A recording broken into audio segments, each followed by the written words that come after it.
And also for the judges, if you could please refer to the document I am sending in the chat. This will be privy to the upcoming conversation or debate.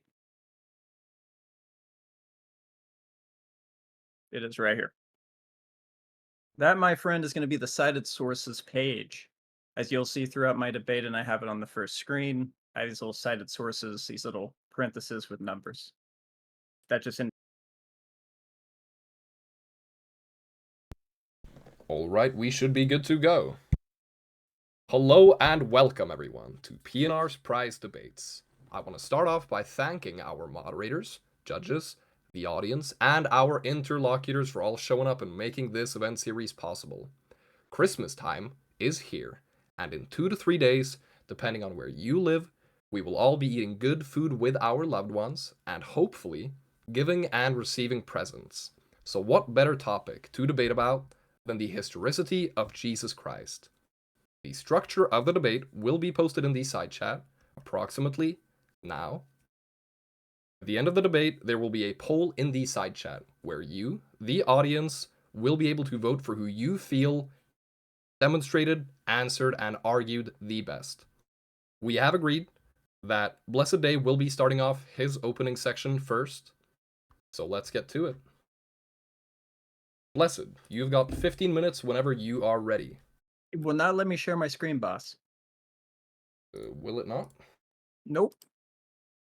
Give me 1 second. Take your time.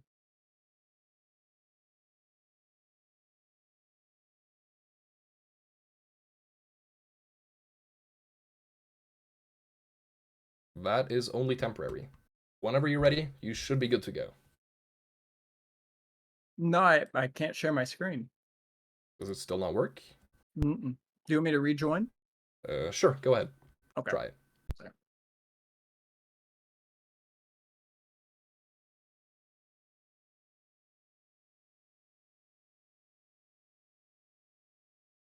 Okay, it's there now. Very well. Whenever you're ready, you've got 15 minutes on the clock. Okay, we'll start now. Thank Oh, you, yeah. everyone. Best of Welcome. luck. And we are going. So this is a debate on is Jesus Christ a historical person? Important, like I said, we'll see the parentheses. This will act like a footnote to refer back to other sources as I go through. Set in a framework.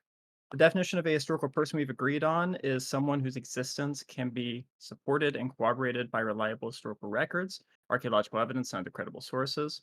Some of the arguments presented are not well detailed, done to conserve time. The 5 topics we'll go over is a little bit of mythicism, ancient history, Christian sources, non-Christian sources on Jesus, and archaeology. Mythicism. The idea that Jesus did not exist as a historical person is not an ancient idea. Indeed, Josephine scholar Alice Wheatley knows no extant ancient literature indicates that the ancient critics of Christianity ever charged that Jesus of Nazareth has never existed. The claim that Jesus has never existed is not known to have been made before the Enlightenment. So, for around 400 years or so, mythicist arguments have been circling exhaustively throughout scholarship and the public trying to find acceptance in a home. Well, today it's not going to get one. A good convenience to mythicism is that the Christ myth is set up to be impossible to disprove based off of its methodologies. Indeed, James Hannam notes Christ mythologists countered the evidence of Tacitus or Josephus by claiming that he or they could have gotten his information from Christians and so is not an independent source. This puts the Christ mythologists who seek a nonpartisan source in a very convenient situation. Unless Christianity has spread widely, no one except Christians would have taken interest in Jesus, but all later records are ruled out insofar as they may have been influenced by Christians. This sort of special pleading is one of the reasons that modern historians have no time for the theory that Jesus was not a real person. It is indeed a case of what do you want from me, and a fallacious one. While mythicism has not led to the conclusion or impact it desired to, it has left its mark in some positive and negative ways, in my opinion. But not giving mythicism all the credit, it has created some public myths, or at least added gasoline to the fire of misinformation about how ancient history operates and some things to do with historical Jesus studies. Ancient history. Before we look into some specific sources, it's important to give some context of the period we are dealing with.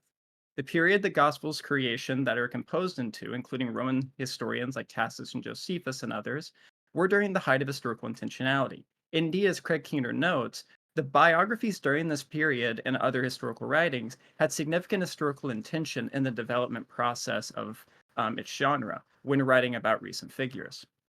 Christian sources, the Gospels. The academic majority consensus on the Gospel genre is of Greco-Roman biography, and there are good reasons for this. Greco-Roman biographies are a genre was to entail actual historical information about one's life and not some mythic figure. Indeed, biographies during the Gospel's composition were based on actual events.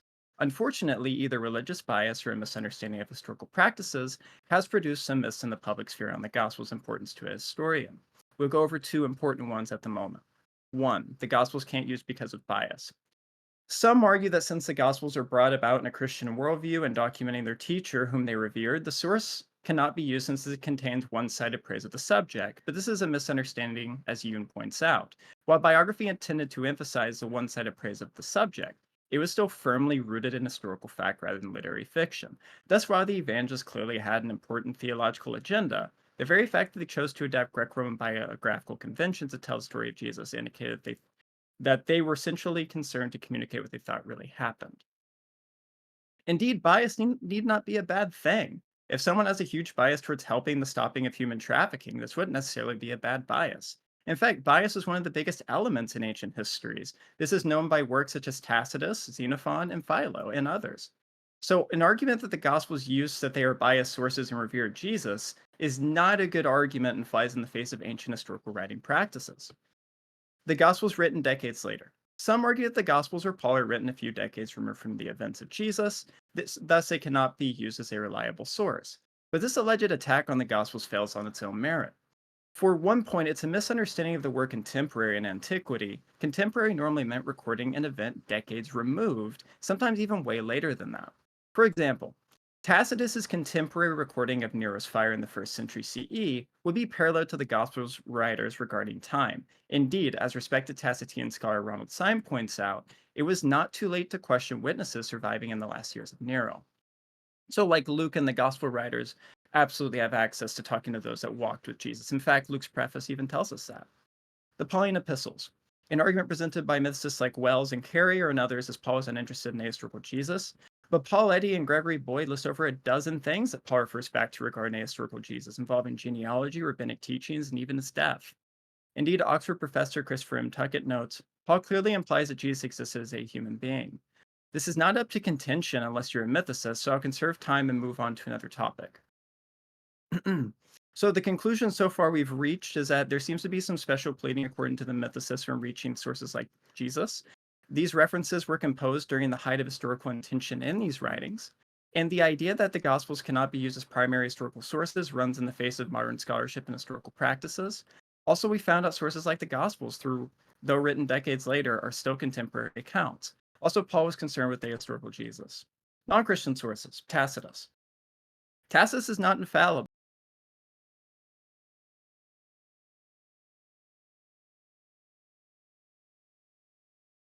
Cannot be seriously questioned. The majority view in academia as Tacitus knew his stuff, and it was a normality for him to follow ancient historiographical practices and stay true to accuracy. But this also includes Tacitus's annals.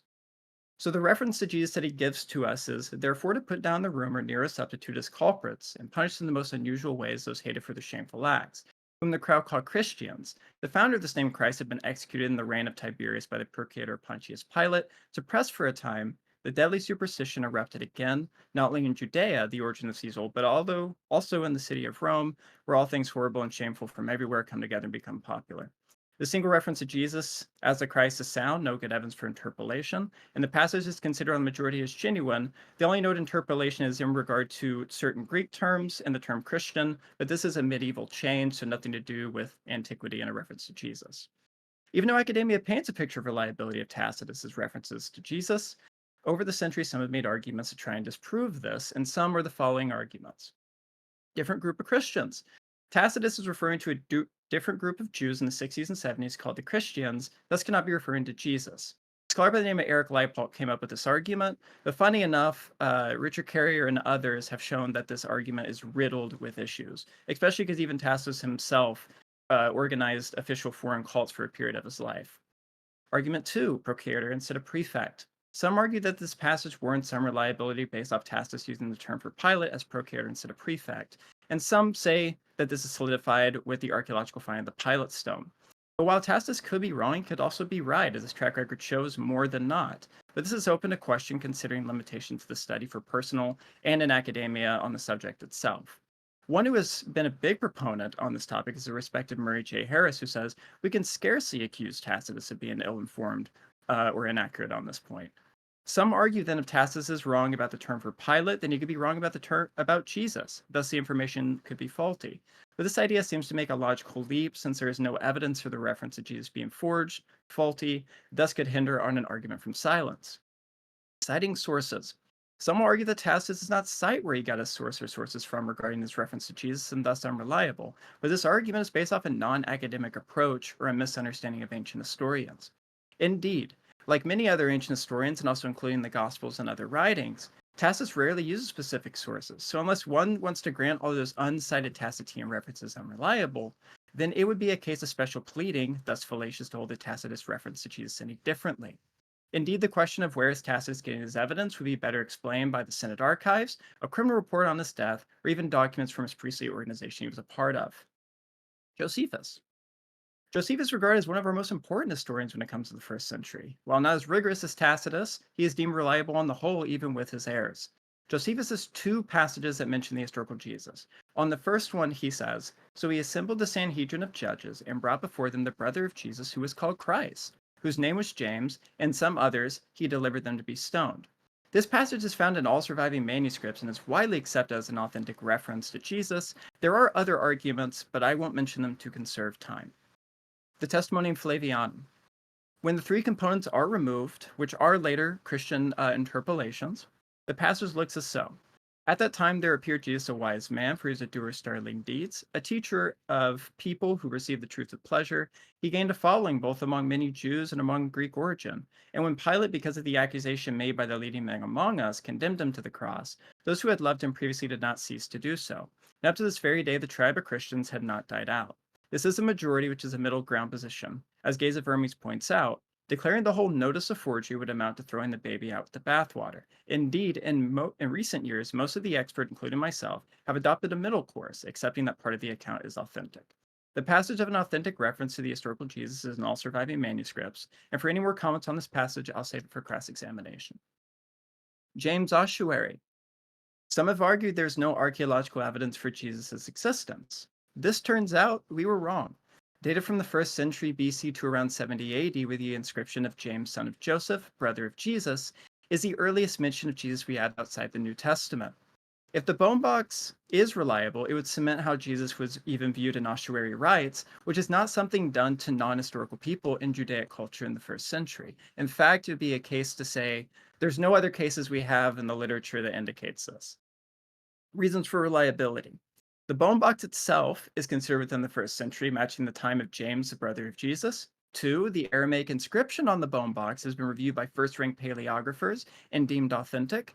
3, there are good reasons for the addition of Jesus on the ossuary, normally done due to one's popularity, which Jesus was very popular in the Jewish and Christian culture in the 1st century. And 4, the biggest hill on the ossuary is going to be the study done by Professor Camille Fuchs at Tel Aviv University, who concluded based off the names on the ossuary, there's a 90% chance of assurance that it's not referring to another family, based off the names and what we have on analytics of surviving names. So the conclusion, Jesus referred to that we're mentioning as the Christ is mentioned in the ossuary. So some of the topics we've covered so far. We've covered that mythicists have methodological problems with consulting evidence.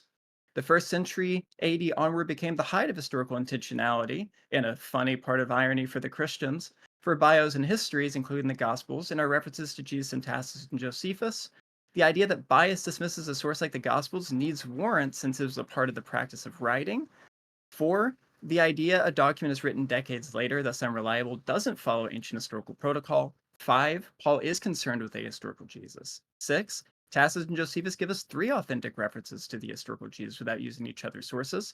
7, ancient historians not mentioning specific sources is not an argument against anything, Gospels, Tacitus, Josephus, etc., unless you want to remove most of ancient history as untrustworthy. Conclusion.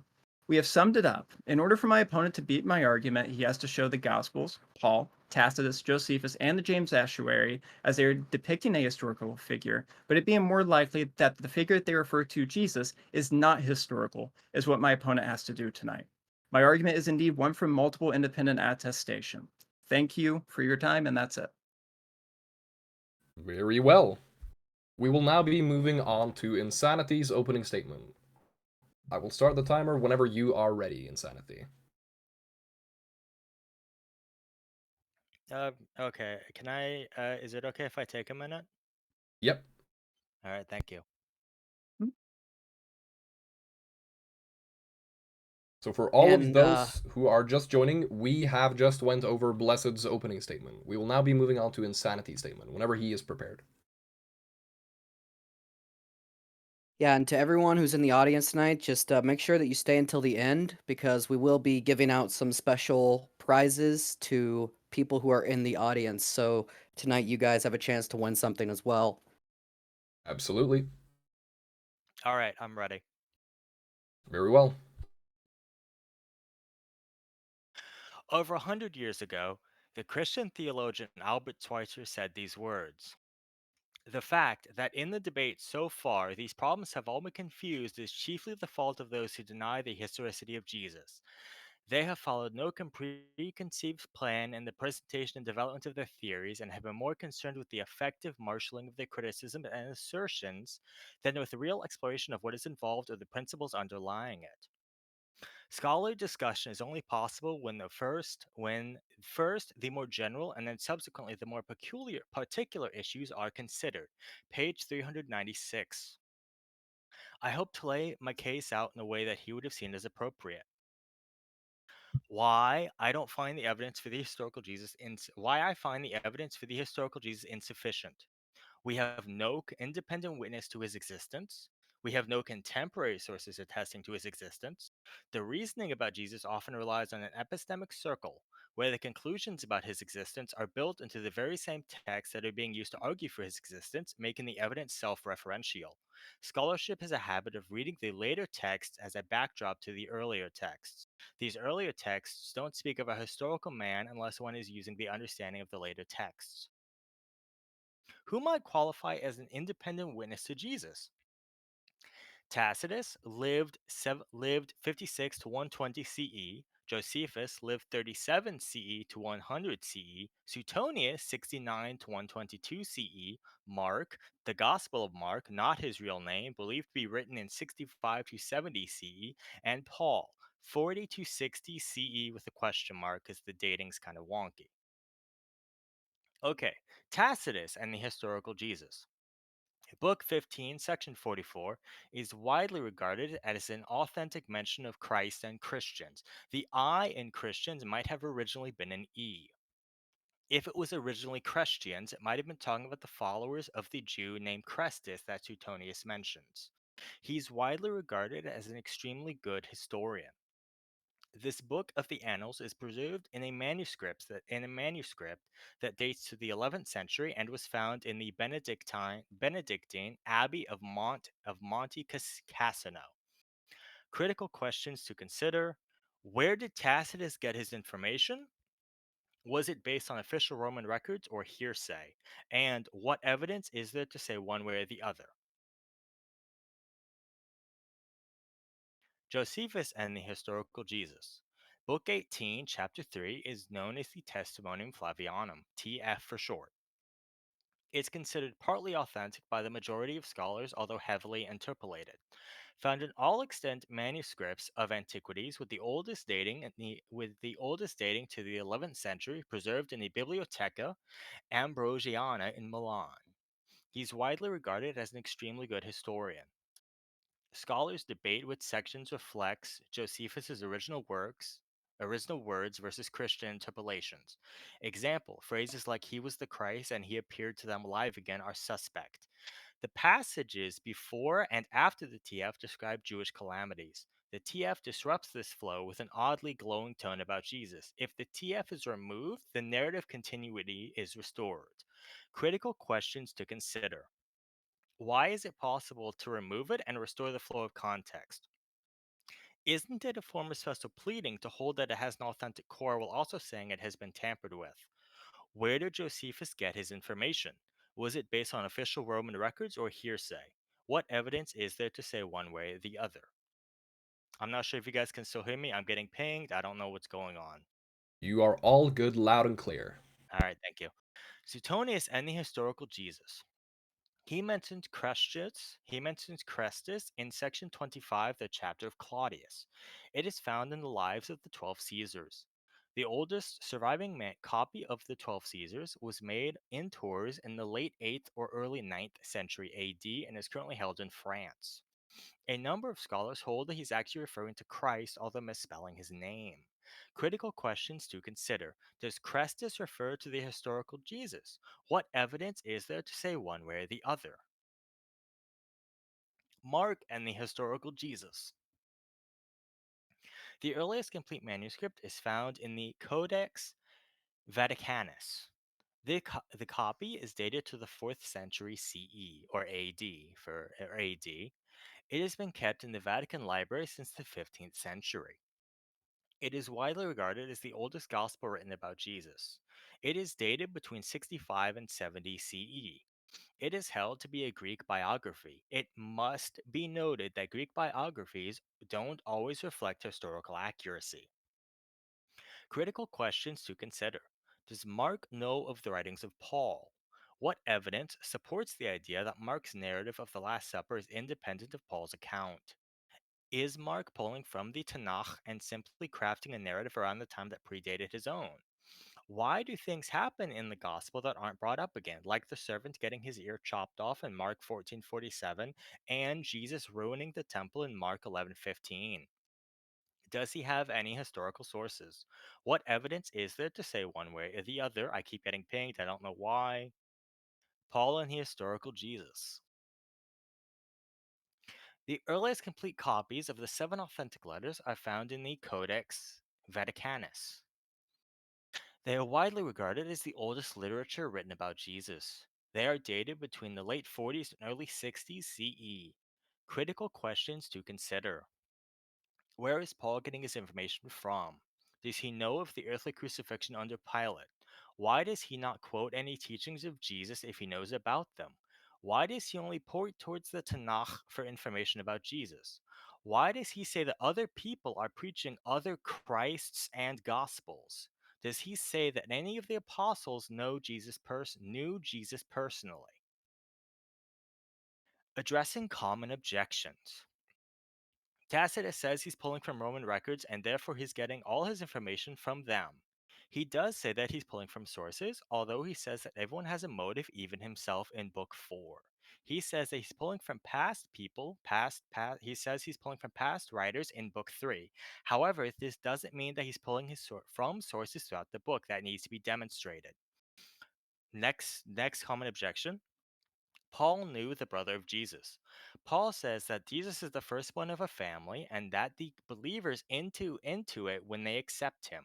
Romans chapter 8 verses 15 to 17. Also in 1 Corinthians chapter 3 verse 1 and 1 Corinthians chapter 1 verse 1. To say that Paul is using in another way needs to be backed up with evidence. Next common objection. Paul clearly learns about Jesus from Cephas and James. Paul says that he visits Cephas and James in Galatians chapter 1, verse 18 and 19. He doesn't say what they talk about, and we have no evidence for such a speculative notion. Okay, closing statement. I don't know how much time I have. Can I get a time check? You are currently at 8 minutes. All right, thank you. Closing statement. Over 100 years ago, the Christian theologian Albert Schweitzer said these words. In reality, however, these writers, those arguing for the historicity of Jesus against mythicists, are faced with the enormous problem that, strictly speaking, nothing can be proved by evidence from the past, but can only be shown to be more or less probable. Moreover, in the case of Jesus, the theological reservations are even greater because all the reports about him go back to one source of tradition, early Christianity itself, and there are no data available in Jewish or Gentile secular history which can be used as controls. Thus, the degree of certainty can't even be raised so far as high positive probability. Page 402. Throughout this presentation, I have aimed to critically examine the evidence of Jesus in the way Schweitzer called for. What we see is that the case for historical Jesus relies heavily on early Christian tradition, lacks independent corroboration, and is backed up by flimsy assumptions more so than historical rigor. His words are no less true today than they were a century ago. The evidence simply does not support a historical Jesus with even a high degree of probability. I am done. Very well. Thank you, Insanity. We will now be moving on to the 7-minute rebuttal from Blessed. Timer starts whenever you are ready. Oh, I'm ready. Howdy, chaps. Glad to see you again. Yeah, I mean, it was a good opening. This is gonna be a little kind of rambunctious, but I have the time to do it. I would like to say the one person he's mentioning the study by Schweitzer. Schweitzer did the study about the 1910s. I find it in a sense of irony here, um, because Schweitzer himself, in the book that he's referring to, and even in his scholarship and his studies, held to a historical Jesus. In fact, Schweitzer was the one that combined and said that you can't do psychobiography on somebody like Jesus. He ended up becoming a medical doctor and a preacher at the end of his life, and actually moved away from academia. So the book actually is very important as like that type of study, but I don't see where my opponent is getting this idea that he's referring to Schweitzer as like there's an improbability of Jesus existing. In fact, most of his critiques were against Jesus mythicists, or those were most of Schweitzer's critiques. Um, but my opponent said biographies can be unreliable. Absolutely. But that doesn't really do much. When we compare biographies during this period that we're dealing with, and we can see like a case study like Otho. Otho is compared with Suetonius, who's not considered that very reliable unless it's based off of more recent sources. And Tass is talking about Otho, where they overlap on over 20 plus historical things about his life in the biography about him.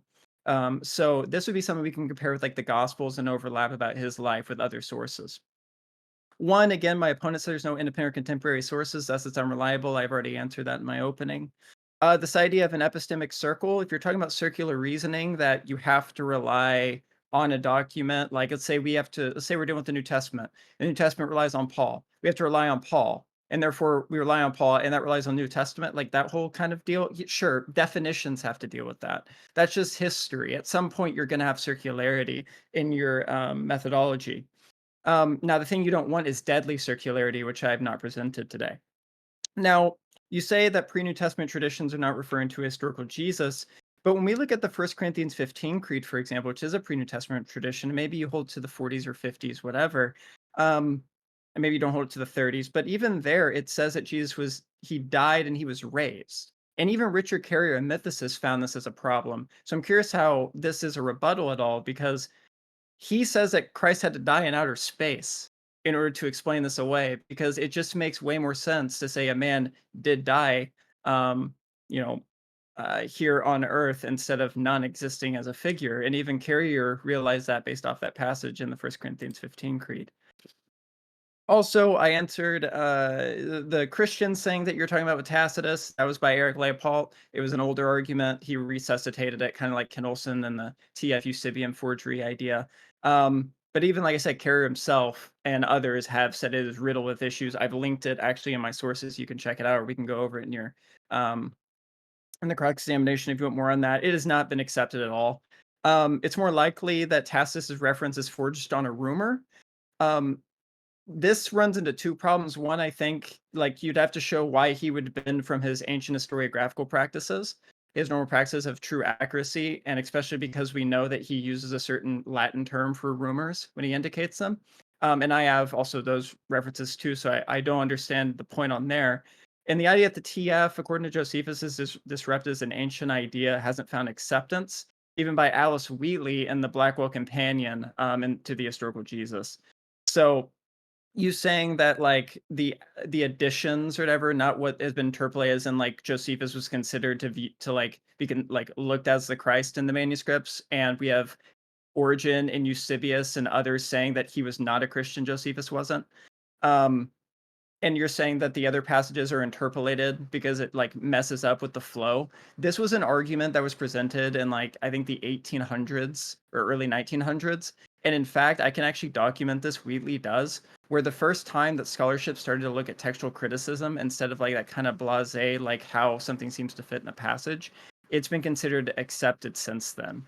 So it has not found acceptance based off the Josephine scholarship, as in the authorities on the field on specializing on those matters. So I guess that would be my like my rebuttal period. Is that it? Yep. Thank you, Blessed. We will now be moving on to Insanity's 7-minute rebuttal, whenever you are ready. I'm gonna be honest. I'm gonna be honest. I don't feel well. Can we skip that? I apologize. I don't feel good. Can we skip Oh, that, that's please? fine. All right. Thank Would you. you like to move on to the cross-examination, if you both are okay with it? That's fine with me. Oh yeah, Blessed. All right. Oh wait, it's my cross examination. Should we start off with Insanity's cross-examination then?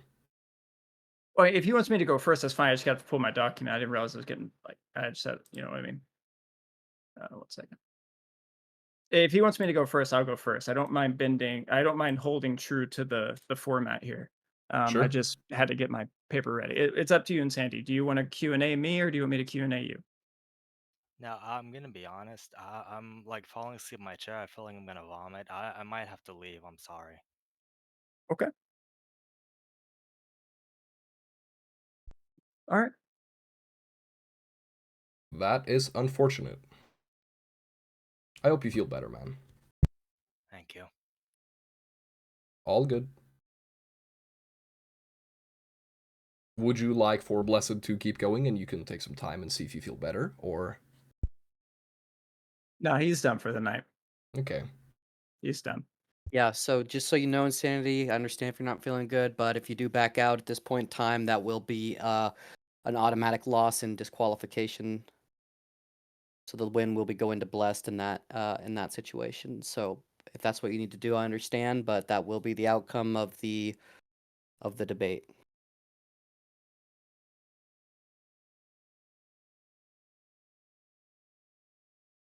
Okay. I mean, I've already taken a hit by skipping my rebuttal period, so I'm not like, and again, I don't feel well, so I'm not sure there's a point in continuing. All good. What we could do is we could move on to the audience Q&A. Either Sure. for If just anyone's got any Blessed or questions for you for me. both, if you feel like that's a Yep. little bit more chill. We could do that. I'm vibing and thriving, baby. Whatever y'all got. Okay, so everyone in the audience, if you have questions for Blessed, feel free to raise your hand. Try to keep it to one question at a time. We will still be doing a giveaway at the end. And I still want to thank both Blessed and Insanity for showing up and making this possible. It's been great so far. We have a lot of people. The Letos. Hey, What what's is up? your question? This was originally a question for Insanity, but I think Blessed can probably answer to it as well. Is there any example of the fabrication of the subject of the mythology coming into being while the ancillary characters in the mythology are still alive?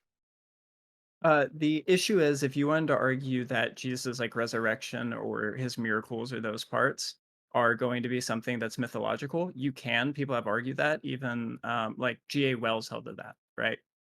Um, so Wells held that like Jesus was like a mythological figure according to Paul. Now the problem is that this has not been an accepted position in scholarship, because even Wells, who took that position, was set straight by James D.G. Dunn. You can actually look up G.A. Wells' Christ mythicism and type in James D.G. Dunn, and Dunn actually set him straight um, on this point. So no, this is something that's been kind of wrapped around, but the problem with this is it runs into the concept of parallelomania, which is going to be that it accounts for similarities but ignores differences. And what that means is that you can find parallels in almost anything.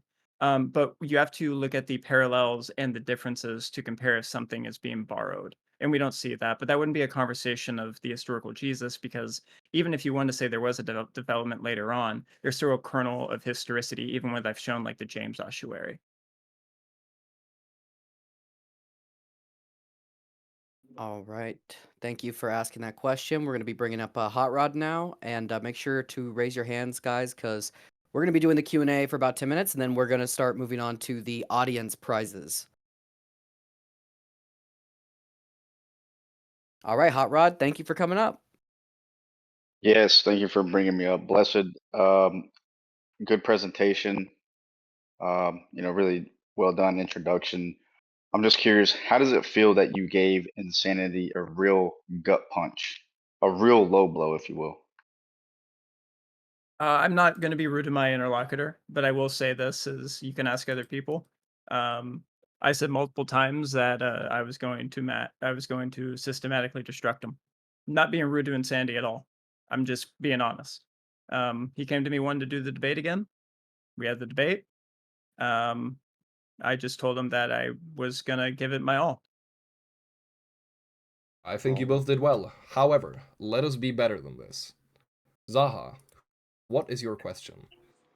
My question is, Blessed, do you have any scholars or academic scholars that would deny, let's say, certain stories of other mythical gods when it comes to Jesus resurrecting? So, for example, Dionysus, another Egyptian goddess as well. Basically, other goddesses who had the same story as Jesus. You have to be very careful with that. So the problem is like there is a concept of like something like dying and rising gods. And what this means, so it's normally based off a vegetation cycle. So we'd have to specify and look into the studies, because like I'll give two names real quick in scholarship so you can look them up. One, Otto Fleiderer spent his entire life in the 20th century studying myths and resurrection myths and dying and rising gods. And the concept of vegetation gods had to do with the cycle of vegetation, which is how they got their food. Is the process of that, like if you were to bury a seed in the ground, it sprouts, it dies, and it rebirths and it regrows, right? Like a resurrection. This concept has been found by many classicists, and Fleiderer pointed this out. But even Fleiderer, and even is considered the king of these studies. His name is Trygve N.D. Mettinger. Okay, Trygve N.D. Mettinger. And if you look him up, he's considered the dean of this. And he looked through Dionysus and looked through all the relevant ones. Now, he didn't look through like the Horus, because the Horus idea of like he's a virgin, 12 disciples, yada, yada, yada. That's way later development. That's like, it's not tied to actually who Horus was. But he looked into the actual authentic references, and there does not seem to be any showing of borrowing. None. There is no connection. You get the basic, but when you look into the details of why it's occurring, it's not on the same deal. Yeah, Trygve N.D. Mettinger and Otto Fleiderer. Pfleiderer.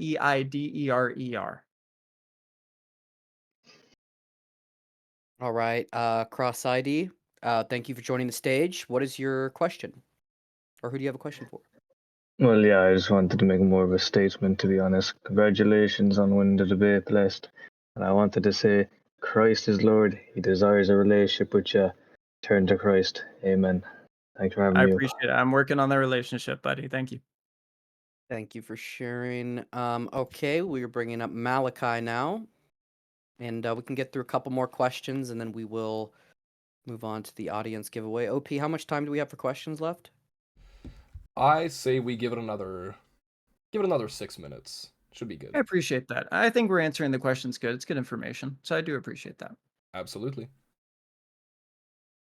All right, you guys hear Malachi, me? thank you. Yeah. Awesome.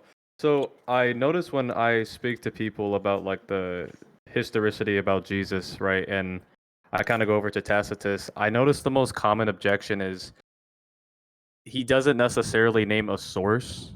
From what I've seen in the people that I've actually spoken to, does he name drop anything in specific on how he acquired the information? I know I've read that he was a senator, and he like has possible access to the historical records, right? But does he name anything in specific that we can verify or anything? Yeah, so here's what we know. he has access to the Senate archives. He quotes it. He was part of a priesthood organization to officialize foreign cults, so he had documents there. And I kind of mentioned that in my opening. And in fact, I can go to my opening if you'd like me to. Just send me a DM afterwards, and I can like actually because we'll probably have a little after party deal, and I can pull up my opening and I can send you the resources. I can actually give you the PDFs if you want. You can check this out yourself. But it's important to note that ancient history does not work like modern history. Modern history today, if you were to pick up a critical book on history, it has fancy footnotes. That's not how ancient history was done. A lot of the alleged footnotes and sources was granted by the audience you're giving it to. This is shown in a reflection. So if you go to like a Barnes and Noble and stuff, there are these things called popular biographies. This is kind of like what the Gospels are, in the sense where what they would do is they would, and this matches with Tacitus, even though Tacitus cites the source, he doesn't do it all the time. This wasn't done, but there are biographies. I can pull one off my shelf here if you'd like me to, where they cite sources once every like maybe 10, 15 pages, but everything in it's historically correct. But it's granted that what you're reading, you just know the background information of, right? And so it's the same things working here for Tacitus. Tacitus isn't writing this for me and you in the 21st century. He's writing it to a specific audience during his time, getting a specific meaning out of the history of this period. And so that needs to take into context. So this idea of specific sources, and we can't be reliable because it doesn't give us a specific source, then you must throw much of ancient history out the bin. That's the issue with it. So it's an unfair standard, really. Thank you for answering that question, Blessed. Okay, Mikhail, we've just unmuted you, and thank you for joining the stage. What is your question? Sure, thank you very much. Blessed, great job. Great job. Thank you. I never thought I would join the server, but I decided to because I knew this event was happening. So I just make it. wanted to ask. The question is, you had mentioned something. I think it was either in the rebuttal or the opening statement about circular reasoning. Can you Mhm. just re-emphasize that, either for myself or for the audience? Like, what did you mean by sooner or later it's going to end up in a circular reasoning? You just don't want like a more dangerous circle. Can you like emphasize on that? Thank Well, you. I think the reason why, because when you're dealing with any study, like you can really get to a point of like almost infinite regression. Not in like philosophical terms, but like ask me, like, let's say we're talking about like Jesus' resurrection. Okay. Why did Jesus' resurrection happen? Okay, well, there's like 5 or 6 different points. Okay, well, um, how do I not know it's a legend, like a legendary, it's like not made up. Okay, well, our earliest reference to anything historical Jesus, like pre-New Testament, is 1 Corinthians 15 Creed. Okay, well, how do I not know that like that's not made up by the Christians? And you're like, okay, well, that seems to have ties to a Jerusalem church, to people preaching this. And then like the problem is at some point you can keep going. Like it's almost like a okay, okay, but, okay, but, okay, but, okay, but. And at some point, you have to wrap it around. It's almost like a definition. Um, and so the episteme, like the idea that like for the New Testament, you have to depend on Paul, and for Paul to understand certain aspects of it, you may have to depend on the New Testament, right? Like Acts, for example. That's not like a deadly circular epistemology where it becomes a problem, because it's not like my argument isn't just on that. And so I think what my opponent was bringing up there is that if you have like some deadly circular reasoning, that if you are using the New Testament, it depends on Paul. And to depend on Paul, you have to depend on the New Testament. You seeing the point? And so he thinks that that was a problem. But if you're dealing in ancient historicity, there's a reasons why when you deal with the exegesis and other arguments, why you start to break that down and understand like it's not a deadly circular epistemology. It's basically just ancient historical practice. And in fact, I have a book on this that I sent him in advance, and told him about it because we were talking a little bit about this before our debate. And even in it, it says that history has this methodological problem, but so does science. So, I mean, it's just a critique on anything at that point. Okay, we have Stone who has a question. Welcome to the stage, Stone. Who is your Hello. question for? My question is for actually Against Insanity. What's up? This question may be considered generic or overly regurgitated a lot, but I do feel the need to ask you: would you would you be okay, like, if I like pray for you every night? Would you be okay with that? Yeah, it's perfectly fine. Thank you. Yeah, that's it. That was a question. All right, thank you for asking that question. We have one more, and then we're gonna get into the audience cash giveaways. So we'll talk about that after we bring up the next person. Okay. That deal, welcome to the stage. Who is your question for? Uh, I will start by congratulating everybody for showing up to the event. 71 people. That's amazing. Thank you so They did much. an excellent job hosting the event, normally, like always. My question is for Insanity. Did you feel a little bit overwhelmed in this opening statement that Blessed had presented?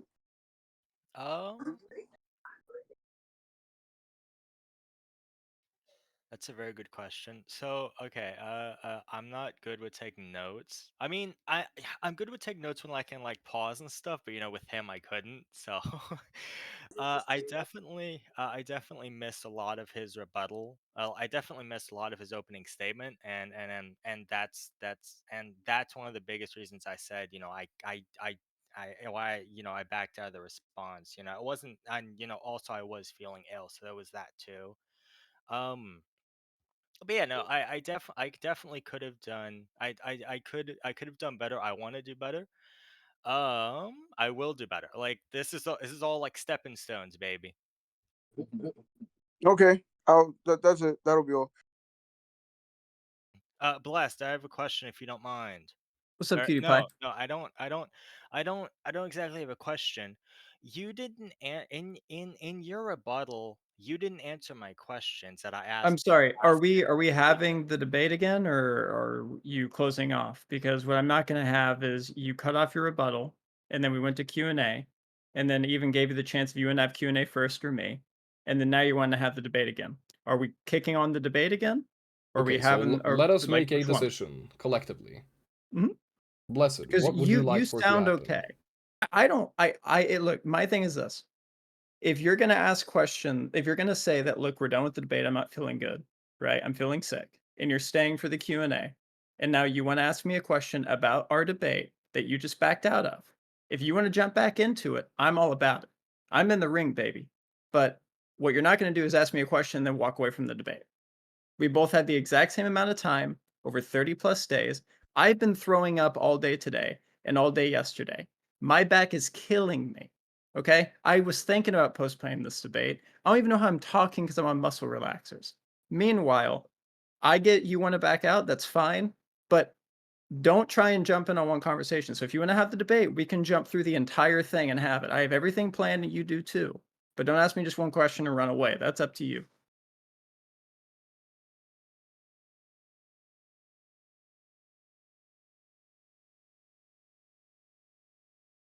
Okay, so if you both wish for the debate to keep on happening, that is perfectly okay, but we would need to agree upon it. It's up to him. Yeah.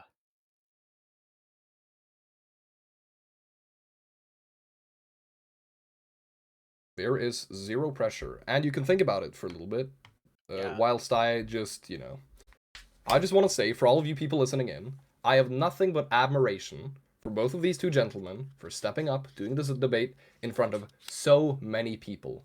There are not a lot of people who would be doing this, and these have both done it. And I appreciate that a lot. It I helps have out a great lot. And I have great admiration for Insanity. We see things differently on debate wise, but overall, I've said this before, I'd buy him a beer. No problem. Yeah, he's a good guy. But it's up to you, Insanity. If you wanna ask me a question about our debate, let's kick on the debate. But if not, then let's let it rest. But that's on you. I'm here. Yeah. I think if you guys do want to have the debate, we should potentially discuss doing a rescheduling because we have lost a lot of time. But OP, I'll leave that up to your judgment. So if that's something you guys do want to do, it might maybe we could do some type of a rematch, or what do you think, OP? I would be perfectly fine with a rematch. We have got a full new year coming up very soon, and it would be nice to all just breathe and relax because we've got Christmas coming up. It's going to be beautiful. We've got some giveaways for you, the people in the audience. I appreciate you all for showing up. And I think it would be better to do a rescheduling if you both were willing to do that. Blessed, what do you feel? I mean, it's up to him. I mean, what I'll say is this: is I probably am not going to want to do another debate with him on the same topic. We had the first one 14 months ago. I won the debate. He wanted to get his get back. We're here. He's backing out. Maybe he may come back in. Not sure. That's to be decided in the next couple minutes. I don't want to run back through this a third time, the same debate. It would be There's a no different point. topic, yes. Yeah, it'd have to be a different topic, but I'm not sure he wants to debate a different topic. He has spent so many years studying this one thing. So If you guys like, we can do a brief discussionary period. Insanity, if you have any points that you want to ask him or get across, and then we can do a brief open discussion period between you two, and then we will move on to the cash to the giveaway prizes. And then just depending on how that discussion goes, we can have the audience vote. But that is up to you, Insanity.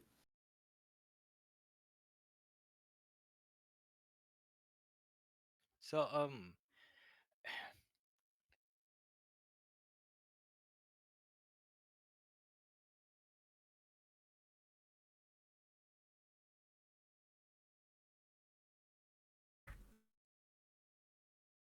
honestly, I don't know. Like, I came prepared. I came prepared. I came prepared. I think anxiety hit me. I crumbled. I forfeited. I did back out. That's fair on him. I backed out. That's fair. So because of that, I will own up to that. I will stay out. But however, I would like it's really cheap of me to ask for a third match of the same topic, so never mind. But yeah, no, yeah, We just can discuss different stuff in the future. All good. mm-hmm. if we have a third topic on the same one, I'm gonna tell you right now, I'm not being rude and Sandy, it will be worse than this one was. If you can't tell the pattern going on, it's gradually getting worse. The first one, at least you made it through the entire debate, even though the opening was, short. This one, you have a full opening, but even in your opening, I already refuted stuff that you had in your opening already in my opening. And you can go first next time. It wouldn't change the difference. But I just want you to understand the pattern here. If we go again and you give me more time, it's going to be worse. But that's up to you.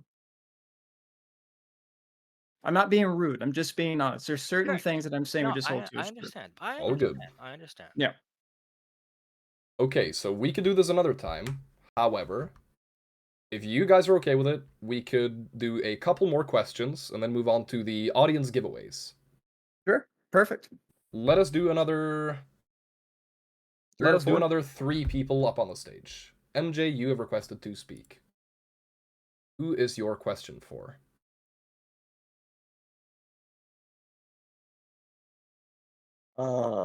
Actually, it was to both. I was working at the time and I had missed the first debate. I was more curious as to the story of the in between you and you, Blessed, and Against, in terms of like what led to the Well, we second can debate. we If can you go. feel We're like gonna that's have a period actually after their giveaway memoirs where we're all gonna chill out in a room. Like it's gonna be an open dialogue room. We can talk about anything like that there. Yep, there will be an I'll, after party. We will yeah, designate a room and talk we about will in the all be after. moving there to speak about this afterwards. Yeah, all right. I we can won't talk force about it. all that then. Good talk. No worries. Thank you, MJ. Let us pull up Genie. Oh, and Saha. That's all good. Genie, who is your question for? Oh, and wait, y'all can hear me? Yeah. Yep. Okay, I was on my mobile, so I didn't know if I clicked the right button. It's for Insanity. What's up? So you said it was nervousness that got you, right? Yeah, I believe so. Yeah, it probably was. Well, I mean, I understand. I mean, he did refute you pretty much in the claim. So, I mean, I understand that. But I hope that if you guys do debate again, next time it's a little bit better. That's all I want to say. And God bless you. Thank you. Let us try to stick to questions. The Elitos, you are the last person before moving on to the audience giveaways. Oh, we have Zaha too, who got pulled up Oh, as well. true. Yes, sorry. Zaha, you go first. Okay, let's have another question for you. Are there any other scholars besides Christian, atheist, and maybe historians that would prove the Jesus being real? Like, for example, Muslims, Jews, or any other beliefs that would take the position of Jesus being real and historical? Yeah, I mean, for example, I mentioned Geza Vermes as a Jewish specialist. He was a well-known Jew and he held to Jesus existing. Even Pinchas Apate went so far in his work where he even said historically the resurrection makes the most sense, but because he's a Jew, um, he couldn't hold that Jesus rose from the dead. So yeah, I mean, there's many Jewish. It is a complete. I have a list of over 60 plus scholars that are non-Christian. That means atheists, non-religious, Jewish, and their cited works and their quotes showing how it's just a ridiculous position to hold Jesus did not exist historically. Yeah, it's just a consensus.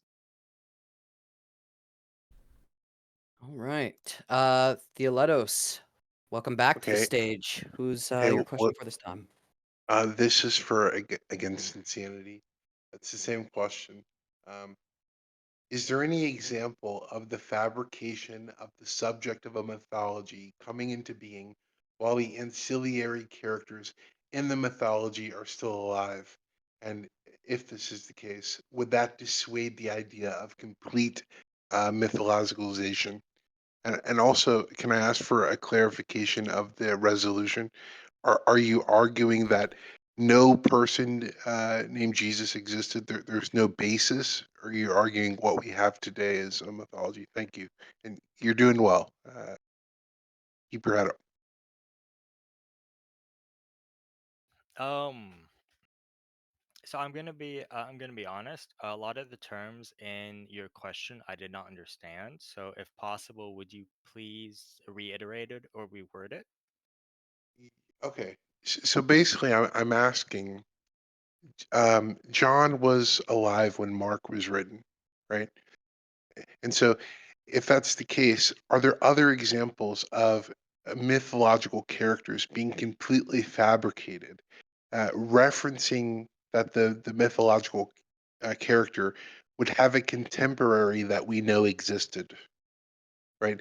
And if that is the case, would that dissuade the idea of complete mythological of the complete mythologicalization of the character? Does that make more sense? It does. That's a good question. I'm honestly not sure, to be honest. Okay. Thank you, Theoletos. Okay, let's move on to the audience giveaways. FD? Awesome. Yeah. So thank you guys for staying. Now we're going to move on to the audience giveaways. So anyone who would like to be considered for a prize, we're going to be giving out multiple prizes tonight, but anyone who would like to be considered for a prize, go ahead and raise your hand to join the stage now. And whoever is randomly selected will be asked to do something and they will have to do that task. So we're getting a ton of people who are requesting now. We're just going to let everyone who wants to enter the prize pool to raise their hand, and we will be selecting in a couple seconds for the very first prize winner. Okay, we have a lot of people who are requesting, and we are going to randomly select someone.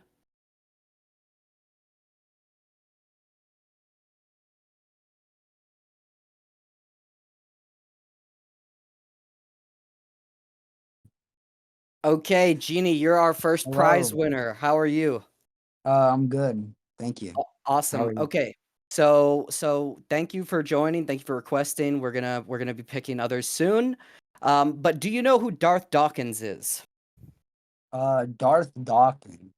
Not 100%. Okay, I was gonna ask you to do your best Darth Dawkins impression. I want you to do. Let's do your best Donald Trump impersonation for the audience. Well, I don't think I can. I don't think my voice can do that. I don't think my voice can do Oh, that. well, I'm sorry. Then we're gonna have to pick another person, and you can re-enter again, and we will bring you up if you get selected again. But we are going to bring another person up to the stage now. So thank you very much. Absolutely. Okay, we're going to randomly select another person now for a chance to win that. And now we have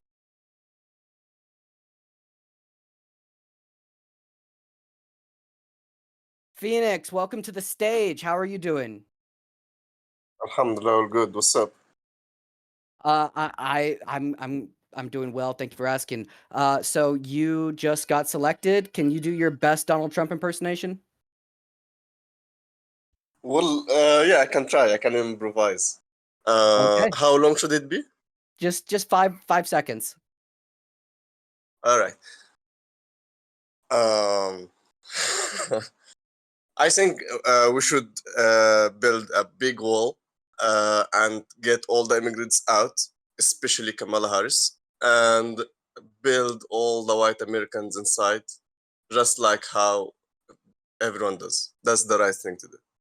Well, That you was kind of attempted to great. do an impression. I don't know how great that impression was, but you just won a $10 prize. So I'm going to be sending you a DM now, and now we're going to bring up the next person. Absolutely. Thank you. Great. Thank you for trying to contend and for actually doing it. Great stuff. Thank you. Okay. All right. We're going to go ahead and move you to the audience now. OP, if you want to go ahead and select someone else who has joined I to will win randomly. absolutely. Yes, sir. Let us pull up.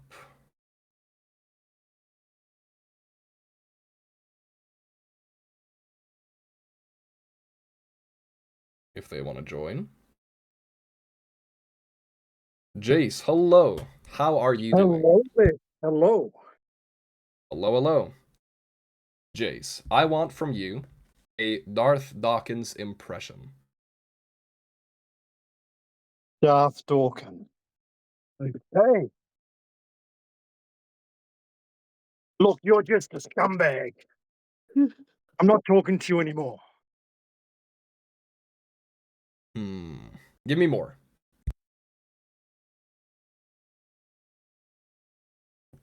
If you can't stay on topic, then we've got nothing else to talk about. I don't feel like that's fully completed. Give What me else? I'm an atheist, I'm debating you, Darth Dawkins. God does not exist. Go.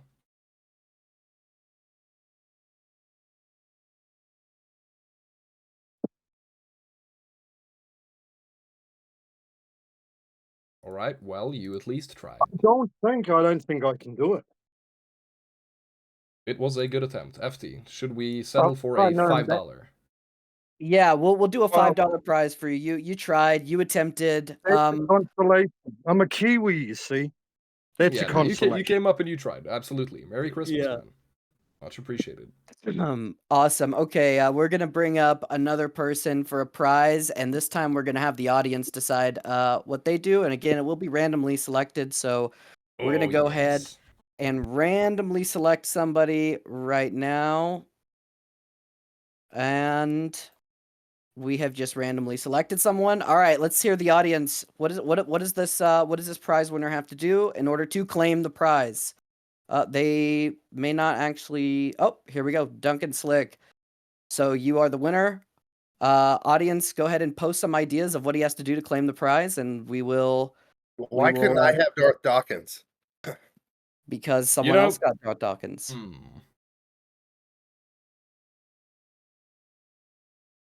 Give me a Duncan Slick. Give me a Richard Dawkins. Richard Dawkins. I don't know anything about that dude other than he's an atheist.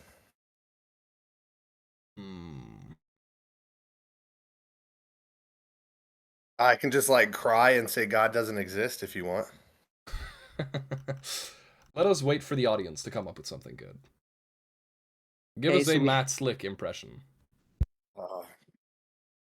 Look, I've got a master's in divinity. I've written 9 books. I run the carm.org website. I've been on radio for over 20 years. I know more than theology than you do, and you do bad logic.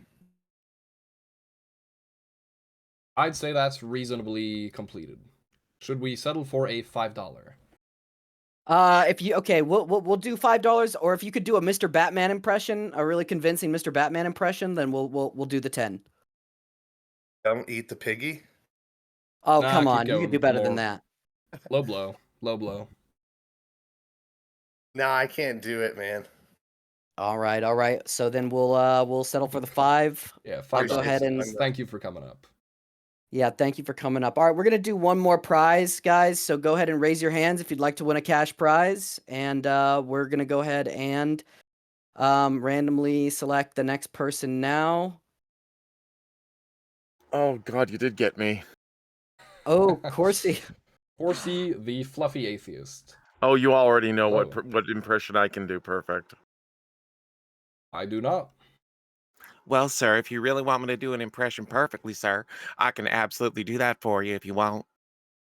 Oh, let's see your best, Mr. Batman. Sir, if you want to obey the gospel, you have to do everything the all-loving, all-natural, gluten-free, and whole grain, 100% loving, law-giving, get discount giving because he's 25% off for the holidays, loving lawgiver God, sir. Stop making me laugh. You're hurting my back. Yeah, that's easily $10. Thank you. Yeah, Horsey. very much, very much. Mm. So thank you very well. much. My pleasure, sir. If there's anything else you need, sir, I will be more than happy to do it for you, Skippy. Thank you, Skippy. That was good. All right. Should we do one more, guys? Let's do one more. Get one all more right. person up. Absolutely. Amazing. Okay. So we are going to randomly bring up another person. Okay.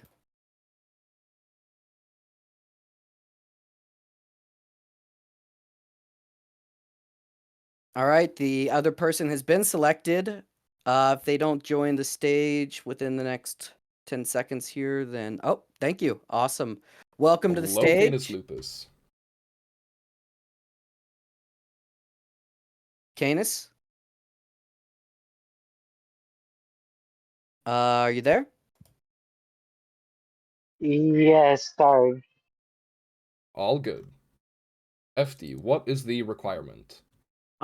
Canis, I think you should just sing a song. Sing a song to one of the interlocutors or sing a song to the audience, your choice. But sing a song. How long do I have to sing for? 10 Give us seconds. at least 15 seconds. 10 seconds. Yeah, That's 15, good. Sure. 15, 10, 15 seconds. seconds? Ah, jeez. It is Christmas time. Maybe a Christmas song. Oh, Christmas time. Oh, okay. Let's see. Does anybody have any suggestions, or you just want me to sing something like randomly on the spot? Let on the us see spot. if the audience have got something, maybe. The national anthem?